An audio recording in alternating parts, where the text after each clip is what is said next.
नमस्कार दोस्तों, banking help में स्वागत है।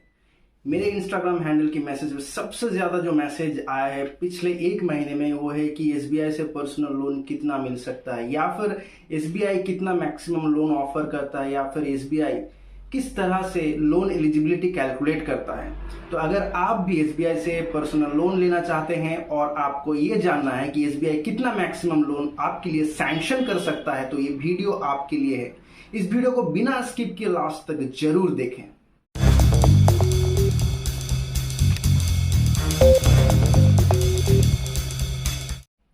कैलकुलेशन करने से पहले आपको यह जानना है कि एनएमआई क्या होता है, क्योंकि बैंक जब मैक्सिमम लोन कैलकुलेट करता है एनएमआई के आधार पे करता है। एनएमआई मतलब नेट मंथली इनकम।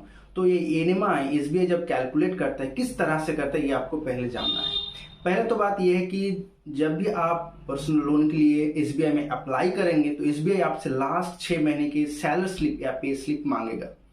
तो जैसे कि ये फरवरी महीना चल रहा है, अगर इस टाइम एसबीआई में जाकर आप अपनी लोन एप्लीकेशन सबमिट करते हैं तो आपको देना पड़ेगा जनवरी, दिसंबर, नवंबर, अक्टूबर, सितंबर और अगस्त, ये 6 महीने का पे स्लिप या सैलरी स्लिप। इस सैलरी स्लिप में ग्रॉस सैलरी नहीं, नेट पे को कंसिडर किया जाता है।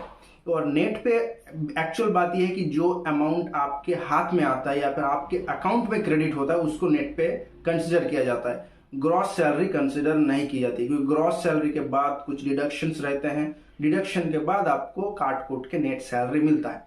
तो ये लास्ट 6 मंथ्स का नेट सैलरी एसबीआई कैलकुलेट करता है या चेक करता है।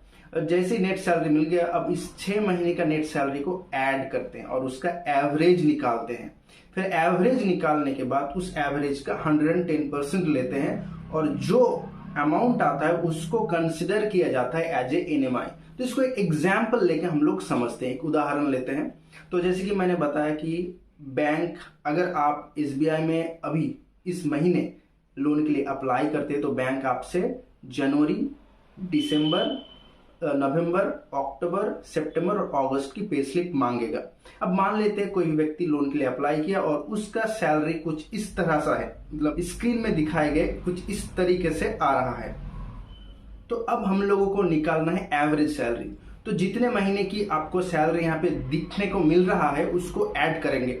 ऐड करने के बाद उसको 6 से डिवाइड करेंगे तो मिल जाएगा एवरेज सैलरी। जैसे स्क्रीन पे जितने सारे दिखाए गए हैं उसका अगर एवरेज हम लोग निकालेंगे तो एवरेज निकल के आ रहा है 45,789।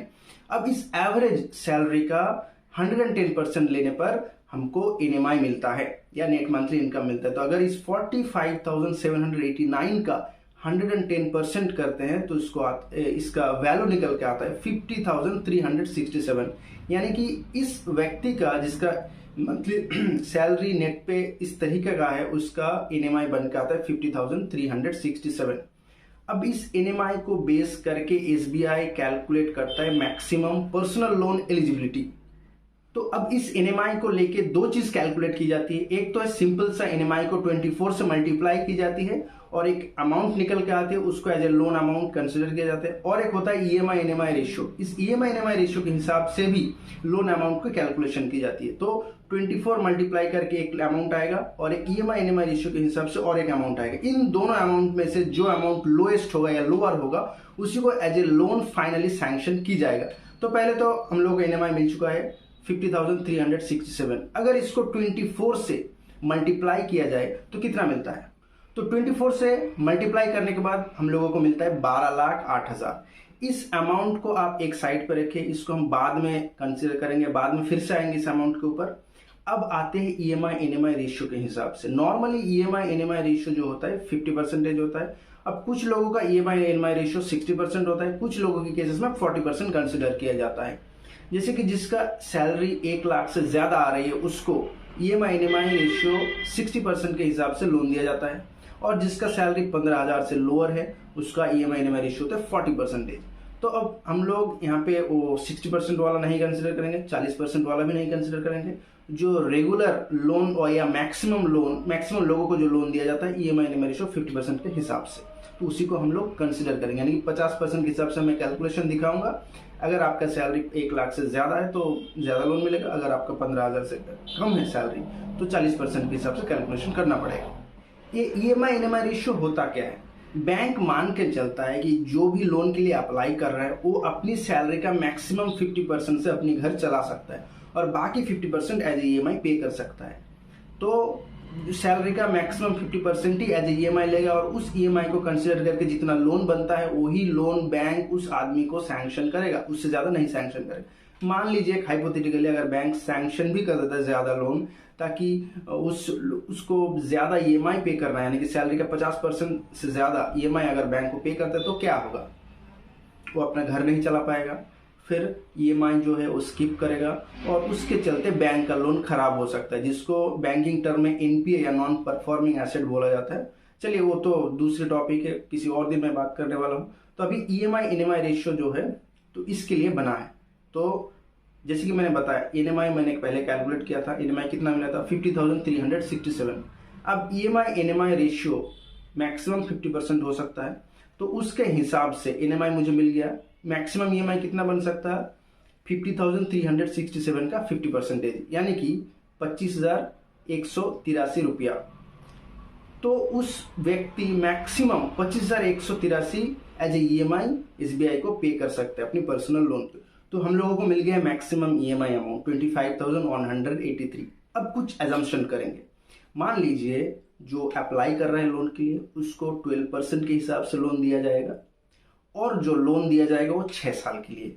अब 12% के हिसाब से 6 साल के लिए 1 लाख का EMI बनता है 1955, यानी कि 1,955 रुपया।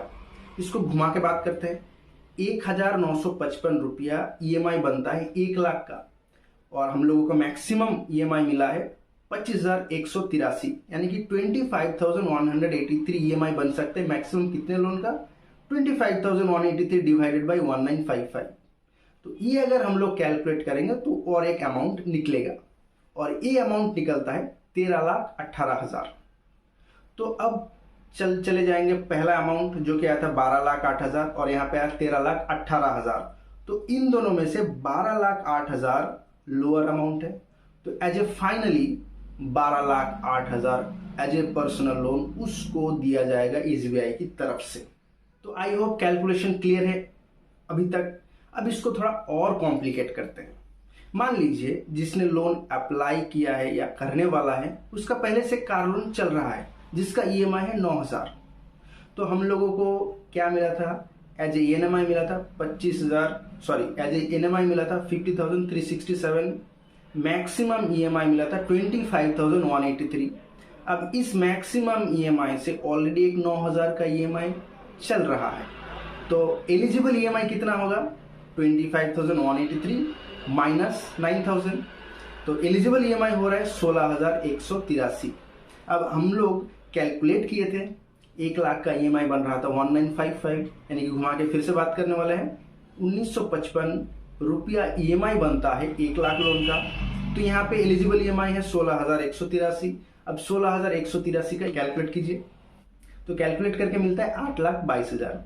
तो पहले हम लोग NMI को 24 से मल्टीप्लाई किए थे, उसमें मिला था 12,08,000 और यहाँ पे EMI NMI रेशियो 50% को पकड़ के मिला है मुझे 8,22,000। तो इन दोनों में से 8,22,000 लोअर अमाउंट है, तो 8,22,000 as a final loan amount उस आदमी को सैंक्शन की जाएगी SBI की तरफ से। तो पूरा कैलकुलेशन मैंने ऑलरेडी आपको बता दिया है। आई होप कि आपको क्लैरिफिकेशन मिल चुका है। अगर उसके बाद भी आपके मन में कोई भी डाउट है, कोई भी क्वेश्चंस है, तो बेझिझक मुझे कमेंट बॉक्स में कमेंट कीजिए, मैं आपको ज़रूर रिप्लाई करूंगा। अगर आपका कुछ डाउट लगता है तो मेरे इंस्टाग्राम हैंडल पे आप मैसेज भी कर सकते हैं, मैं आपको उसमें भी रिप्लाई करूंगा। और लास्ट में एक छोटी सी रिक्वेस्ट है, अगर आप इस चैनल में नए हैं तो चैनल को सब्सक्राइब जरूर कीजिए, इस वीडियो को अपने दोस्तों के साथ शेयर कीजिए और लाइक कीजिए इस वीडियो को। तो मिलते हैं नेक्स्ट वीडियो में, तब तक के लिए धन्यवाद।